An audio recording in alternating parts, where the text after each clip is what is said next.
in with Mike Griffith, and then we'll go to Anthony Dasher.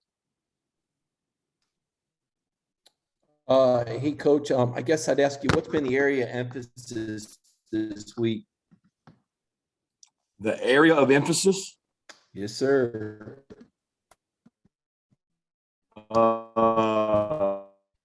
Contact, execution, the same area of focus every week in football, right? You got to out block, out tackle, out compete. It really hasn't been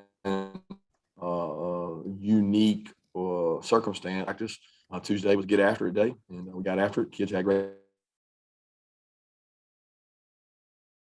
I mean, the same areas. We got to be explosive and not give up explosives, and we got to create turnovers and not turn it over. So, not a lot of different ways to say that. Coach, hey, about Darnell and Taki, how are they looking 2 days in this week? Both up and down. They both practiced both days. I thought Taki looked better on Monday. He was quick moving around, and we got him on pitch count. They're only able to take limited reps from a standpoint of their foot gets sore as the volume goes up. Darnell struggled a little bit yesterday, but then he looked good today. I thought he did a good job today. And, both of them, they've got a ways to go. I don't know if they'll be able to play in the game or not, but they're working towards it. I can promise you that. It's not just being cleared, it's everything else involved in it. It's from being behind, stamina, execution, getting them reps, and it's tough, I'll be honest with you, but I'm still very hopeful that they both can help us. Let's go to Mark Weiser and then to Dean Legge. Kirby, I want to ask you, do you think you know what you're going to get schematically from Barry Odom's defense, or is it more unpredictable than most that you go against? Well, they've been able to change. They've had some different kinds of opponents this year. They've had, Rice. They've had Georgia Southern, which was, a little more option traditional stuff. And then they've had Texas and Texas A&M. So they have multiple packages they can do. Clemson had the same options. So, some of what they do is similar to us, and some of what they do is not. So you have to prepare for more things when you play somebody like that. He does a really good job, of being able to change it up and be multiple. Kirby, and on Saturday, 8 of your most 17 games will have been with Georgia in the top 10 facing a top 10 opponent. 8 of 17. What's that say about your program, and what kind of difficulties does that bring? 8 of the last 17? Is that what you're saying? Of the most recent 17, that goes back to LSU 19. So it's not all, in one season, obviously, but 8 of 17. It probably says most about our conference, I guess. And I know not all those are conference games because there's probably some bowl games mixed in there. But, that's where Georgia should be, right? It should be playing in marquee games, marquee matchups to be two.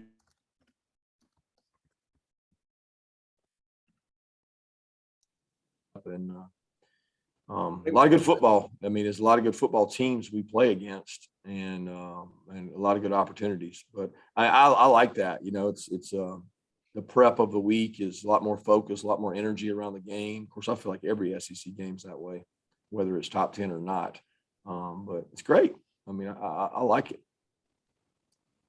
Okay, Seth Emerson and then Jake Rowe. Kirby, lots been made about Jordan Davis was kind of overlooked except by you guys, and you guys saw something in him. We're seeing that also, I think, with guys like Ladd McConkey and A.D. Mitchell and some other guys, that it's not so much that you got under recruited guys and developed them, but they come in and they play earlier than people expect. Does that speak to how much you guys trust your own scouting and evaluation versus what others may think? I guess the answer to that would be yes.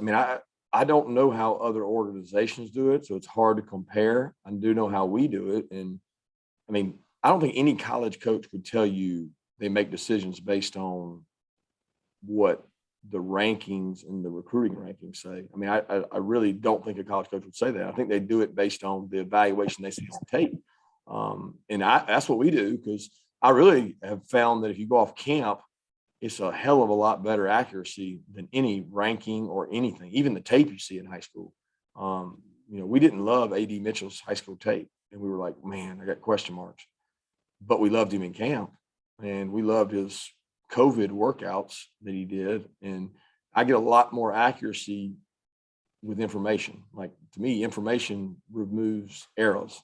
And we're in a game of not making mistakes, right? We're trying to get the right kind of kids. I'm talking about mentally and physically. And we go through a lot of evaluation. I don't think, and I don't know this for certain, but I don't think a lot of teams do the evaluation process as deep as others.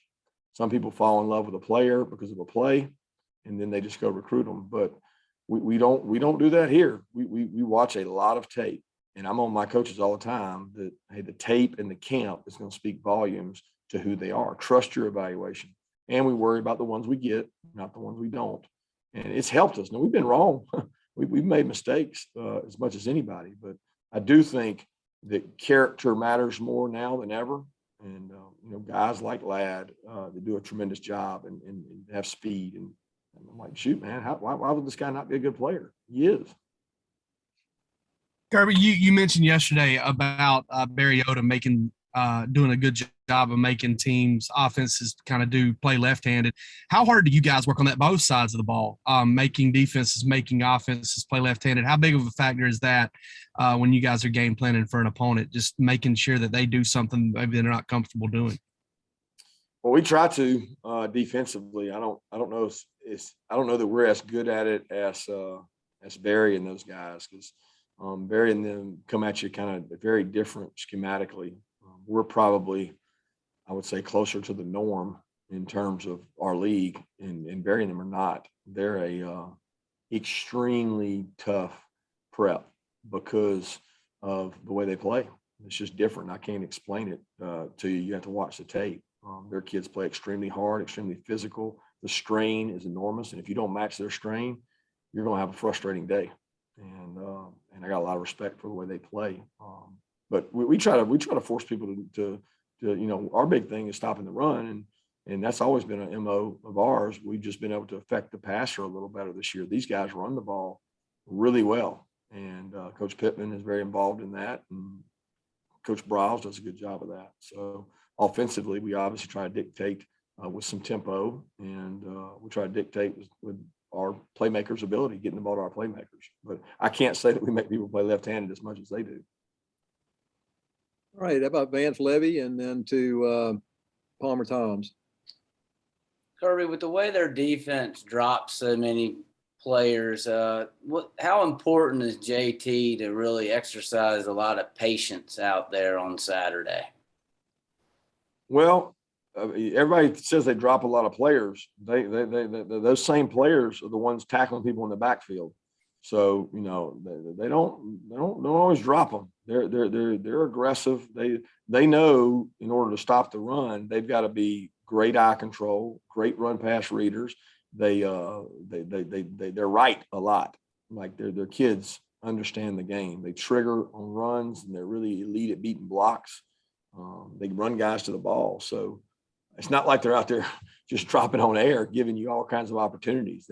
They can suffocate you with the way they play defense, and they do a really good job. But yeah, JT's got to do a great job of making good decisions. And that's what they forced the quarterbacks they beat into poor decisions. They force them into bad decisions. Kirby, for a while you said that Kyrus wasn't 100% and that he was playing through, a little bit of an injury. Would you say that he's 100% now? And what's impressed you about his return to the field? No, he is not 100%. As a matter of fact, he's been struggling this week some. So, I felt like he got back, I don't know what he was last week, 90-95 in the Vanderbilt game. He was out there playing, made a couple plays, and it's bothered him some this week. So he's been hindered some, and he's practicing. I think he's going to be good to go, but he's a little banged up. But Kyrus is tough. He loves the game. He wants to get out there, and if anything with Kyrus, you got to hold him back because he'll go out there injured. Okay, let's go to Brandon Sudge and then to Tyler Griffith. Hey, Kirby, kind of following up on Ty Key here, kind of a two-parter, but first off, taking the injury out of it, how has Latavius kind of made that tough going into spring practice when you guys were trying to figure out that star spot and who would win the job. And then secondly, with being able to land Techie out of the transfer portal, can you kind of speak to how that happened and the things that he brings as a defensive back? Yeah, Taki brings experience. He played star position at West Virginia, and he played with Coach Adai, and he did a great job playing there. So once he went in the portal, we felt like, that was a perfect addition for us because, number one, he had playing experience. He's a good tackler. He was going to make our team better, and he's done that. Unfortunately, the injury has put him behind some, and we felt good about Brenny. We felt like Brenny played well in the Cincinnati game. He's been around our defense for a long time. He practices really hard. He's gotten more confidence through the spring and through these games we've played. So they're both really good players and great people. And we're hopeful to get Taki back soon. Hey, what kind of problems does a big physical receiver like Treylon Burks give to y'all's defense? Well, he's a tough matchup. Because, first of all, they put him everywhere. He's in the backfield. He's a quarterback. He's a receiver. He's a slot. He's a tight end. He does everything. They find ways to get him the ball.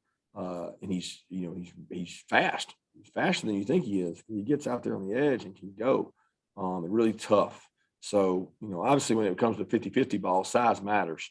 And he's got great length and really good ball skills. So, he was a problem for us last year. He's been a problem for the SEC for a while, and he's a really good football player.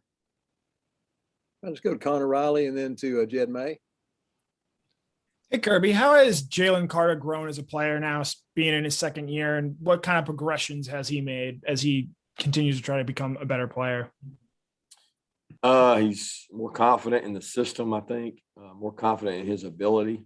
Obviously, he's taking more reps, so he understands the defense better, but he's playing quicker to me. There was a time where he got a little heavy towards the end of last year, and he's really quick now. He's athletic. He can move and disengage blockers, really powerful. This guy was a really good basketball player, could dunk and do things, and he plays with power when he strikes people.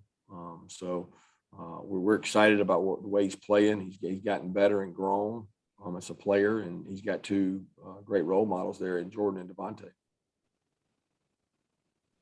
Kirby, you talked a little bit about Latavius Brini a minute ago. He's a guy that, when he first got here, he struggled with some off the field type stuff. Just how has he grown in terms of being a leader, getting past all that stuff? And how important is it to have a guy like that to sort of be a role model to some of these younger guys that may struggle maybe with some of the same stuff?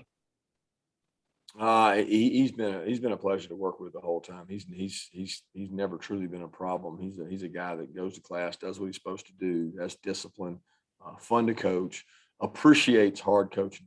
He's one of the guys that's come up to me before and thanked me and said, "Coach, I really appreciate how hard you push me and how hard you coach me." And not everybody feels that way, and it makes me respect how far he's come.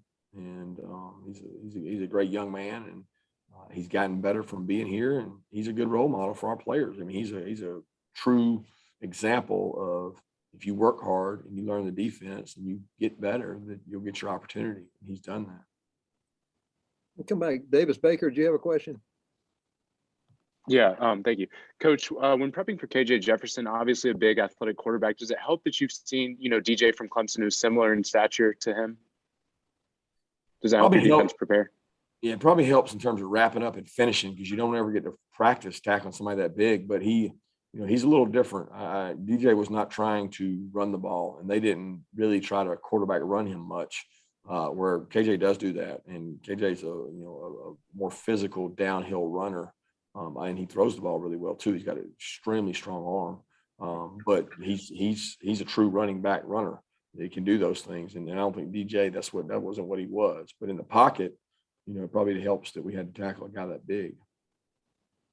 We've got time for two more questions. We'll open up. Anyone has a follow-up, go ahead. Yeah, Coach, I was asking about Robert Bill, kind of the same question Jay just asked about Latavius. Had a little issue a couple of years ago, but didn't play a lot the last 2 years, but he's really, kind of was in the transfer portal, but he's really come back and playing good for you this season. Now, Bill's grown up a lot. He's playing good football to us. We think he's done a good job. He's a kid that's worked really hard. He's had some injuries. He's been banged up some, and just to think how long he's been here and really what he's been through. He's a tremendous kid, and very thankful of the growth he's made. He's really helped our team on special teams, and I think of all the reps he's taken in practice on those scout kickoff and scout punt return units, and now he's out there doing them, and he's helping us on third down, and he's really physical. He gives us something an outside backer that some of the other guys don't get. Kirby, what is there one thing that you would credit Coach Pittman with as far as what you learned the most from him when he was on your staff? Yeah, it's probably morale and positivity. You know, Sam's a really, really optimistic, positive guy, especially with his players and his relationship with them. He was always good for me to be around leading up to games, you know, or you're worried about something. Sam always had a great spin and a great vibe on it. And he was great for our staff, you know, staff morale. And he's just a phenomenal person. And I'd always heard so many good things about him as a coach at Alabama. And, you know, we tried to hire him a couple of times and could never get him. And then when I got the job, he was the #1 guy that I targeted, and was so thankful that he came with us. Hey, thank you, Coach Mark. Thanks.